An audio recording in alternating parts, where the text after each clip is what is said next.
this is so cool. I get to follow Terrell Fletcher, and the best part about following you is I'm not much shorter than you. I may be a little slower. I deducted that. So I figured, I just maybe had the wrong career choice. I figured, I've gone through life with this complex, short guys complex. Me too. And you overcame it, though. I didn't. I still have the complex. I still need stages. The other thing I learned from you is if you want to endear yourself to an audience, show pictures of your kids. And I didn't do that today. Matter of fact, I don't even know where the clicker is here. Because I got cute kids too. Yeah. But that's a whole different speech, how that happened to me at my accelerated age. What I wanted to do today, and this is, by the way, thank you for inviting me back. I did this a couple of years ago and had really a terrific time talking to you and meeting with you. And I thought this would be interesting to share with you a little bit today about what's going on in the economy, but really quickly pare it down to what's happening in San Diego economically, politically, and in terms of my specialty, which is real estate, because I am a real estate economist. My clients are typically real estate developers and investors, and I can tell you a little bit about what's going on in their world. And I'm completely mindful of the fact that what all of you are really thinking about while I'm talking is the value of your home going up. So we'll get to that. We'll get to that as well. And I'm not going to go through my slideshow because even though I'm a Toastmaster and I learned how to speak in 7-minute increments, I have a slideshow that's about an hour and a half long, so I'm just not even going to bother. But if you want to see the slides, either they'll get sent to you or just hand me your card, and I'll do that as well. Let me start with where we're at economically. We are in a post-peak period. It statistically isn't borne out yet. Although the stock market took a big hit today, and you're seeing a lot of shakiness there. We are definitely, especially those of us in the real estate world, are seeing change. The difference in real estate and stocks is the pace of the change. In stocks, you measure in seconds, minutes, hours. In real estate, you measure in months, quarters, and years. It's a much slower paced situation. And so when I say that we're in a post-peak period, I'm feeling like I felt in 2004. Or 2005. We hadn't quite reached the peak yet. The peak of the market back then was around 2005 and a half, 2006, at least in the real estate world. The rest of the world a year later. But I felt it coming earlier. I'm having that same feeling today, and that's a piece of insight I want to share with you for better or for worse. And the reason I feel that way is because things at the moment with respect to values, with respect to revenues, with respect to deals, everything is either stabilizing or starting to hit a downward trend. Not a steep downward trend, but a slow downward trend. For instance, interest rates are starting to creep up. We're about a point higher than we were about a year ago. That's statistically insignificant because interest rates are still at the lowest level that they've been historically last few years that they've been in for 20 years, and they're by far lower than they've been in other increments in our modern history. But they are creeping up, and that's informing buyers' decisions and helping to slow the market, whether it's commercial or residential. The other thing is that I'm feeling that the only deals that are being done right now pretty much are stupid deals with stupid money. Now, if any of you feel guilty out there, you should, but really capitalization rates are how we measure value,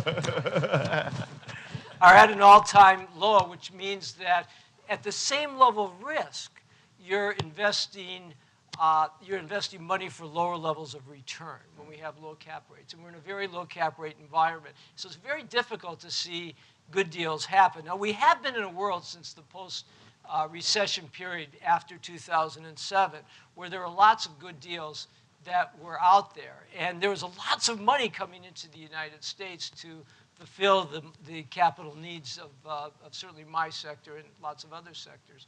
And that market is starting to slow down as well. As the rest of the world economy has grown, there was a time when the U.S. was was a sort of an economic island of prosperity in a sea of global turmoil. Right now, the globe is in some turmoil politically, but not as much turmoil economically. And there's been signs around the world that things have been better over the last couple of years. So not as much of that capital is flowing into the U.S.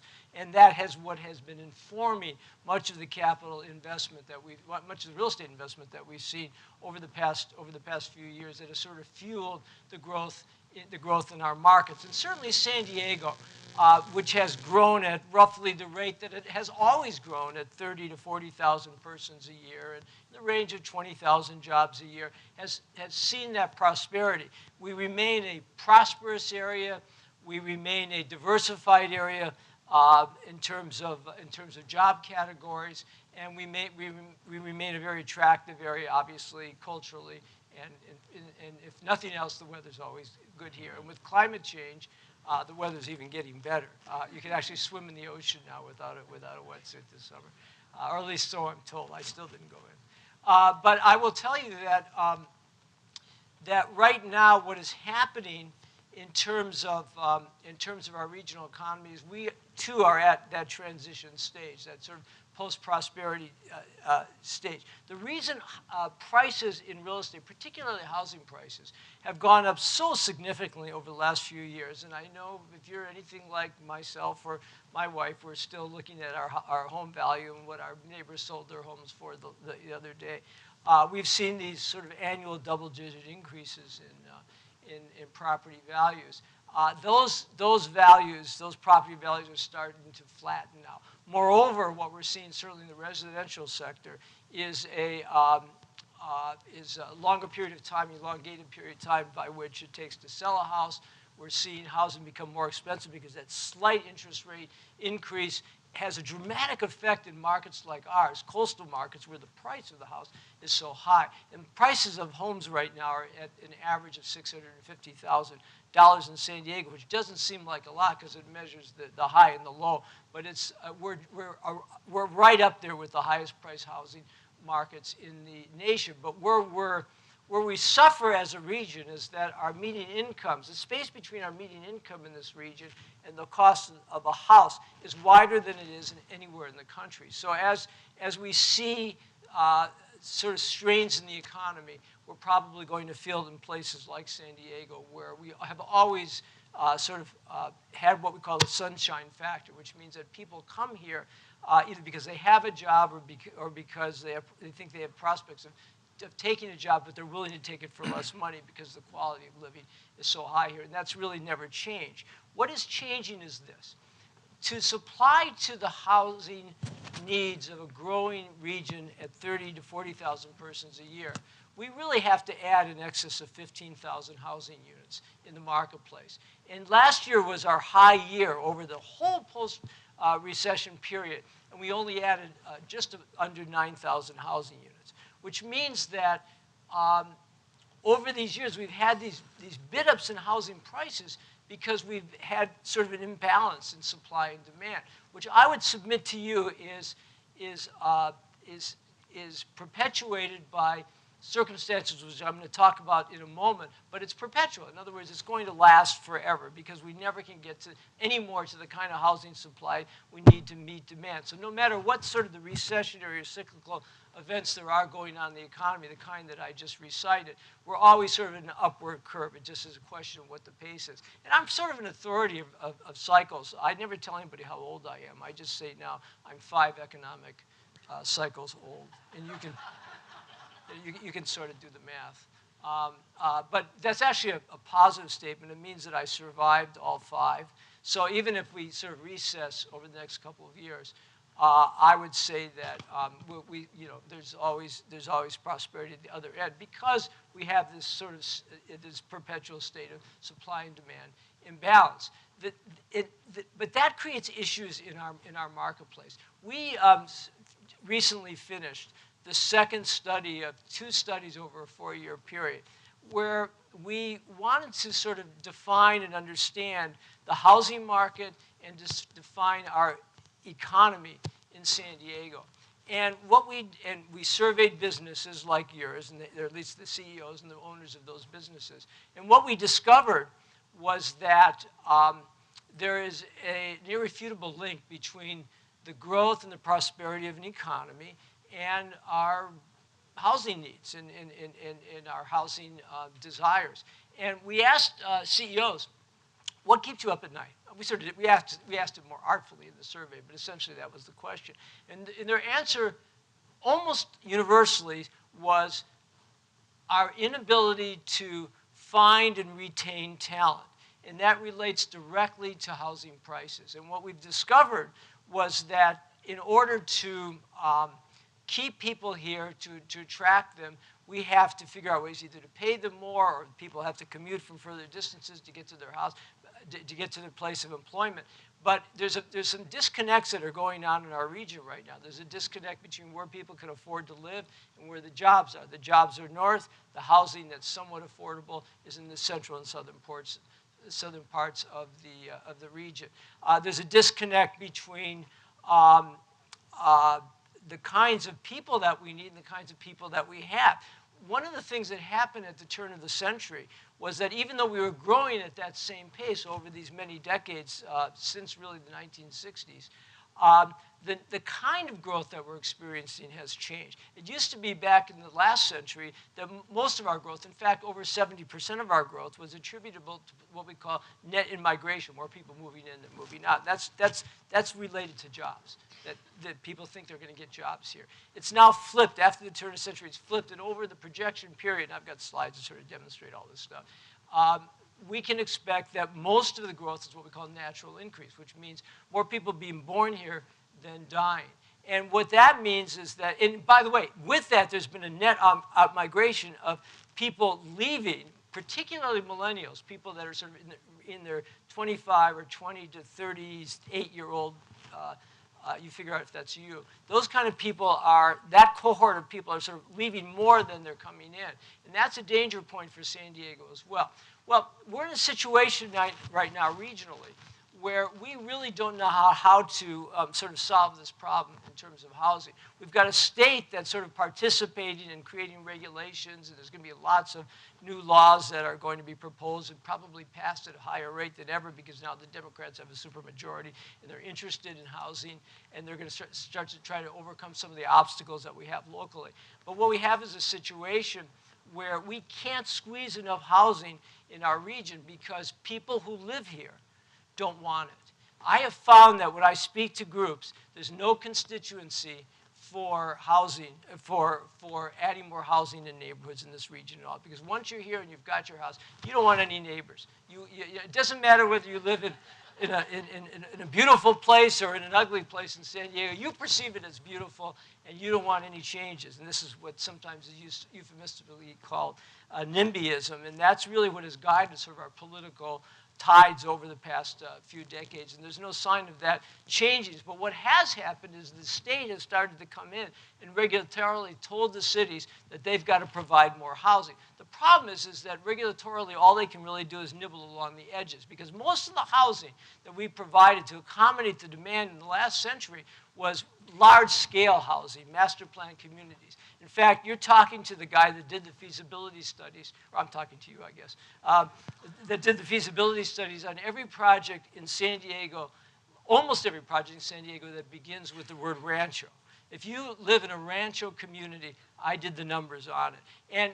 And well, I'm here to tell you there are no ranchos really being built in San Diego anymore. There's some real controversial ones that are still sort of in the unincorporated areas, which may or may not get built in our lifetime. Projects like Newland Sierra and Lilac Hills Ranch and some others that the county has recently started the process of accepting. Now they got to go through litigation and all kinds of other things. But basically, to accommodate the kind of housing we need to get to that gap from 9,000 to 15,000, we have to build it inside the existing communities, and we can't ever get there. No matter how much density we promote, how much height we promote, how much transit-oriented projects we promote, we can't substitute we can't add to the supply at a level that we got there in the last century. So we've got this is sort of a wake-up call for our community. Along the way, what has happened is that there's lots of changes that are going on. One of the things that I like to talk a lot about is, and it's weird for a real estate guy to talk about this, but I'm very interested in autonomous automobiles because I think in real estate, with the advent of autonomous automobiles, we're going to see somewhat what I call a silly putty effect, which is that when you squeeze silly putties, some of it goes up, some of it goes out. And that's what's going to happen with populations. When cars become autonomous, people are going to be able to commute for a longer period of time because they'd be willing to. They're not going to be driving, which means that to accommodate fill some of these jobs in our region, if we can't build the housing here, you're going to see a lot more housing built in places further out in Riverside, going east, maybe down into Mexico, if we can figure that mess out. Maybe other places. And so we'll create longer commutes. Think of an autonomous car as a train without tracks. And that's a future. The other future is that if we're able to have autonomous automobiles, which means less parking spaces because we don't need to park cars. They may not be our own, and we can tell it to go home, pick us up at 5. We don't need as many parking spaces, so we don't need to build parking structures. And if we can cut the parking structures out from under the buildings, then we have a situation where we have the ability to build a lot more denser, a lot more built environment. And in fact, of all the projects that I'm working on right now, whether it's redevelopment projects or projects in the infill areas or in the suburbs and so forth, anything that requires parking structure, my architects are all designing parking structures differently than they used to. They're designing them so that someday, even though they're still building the structures, they can convert them to people spaces, so that we can actually substitute out the cars and put in office or retail or residential. So those are some of the changes that are going on. Most of the opportunities that my clients are looking at right now are in sort of redoing existing properties. I've just finished a major national project, for instance, with a developer that's looking to buy shopping centers that they want to convert into mixed-use opportunities, sort of in a way that UTC just changed, when they're adding residential and some office and so forth, but in a much bigger way around the country.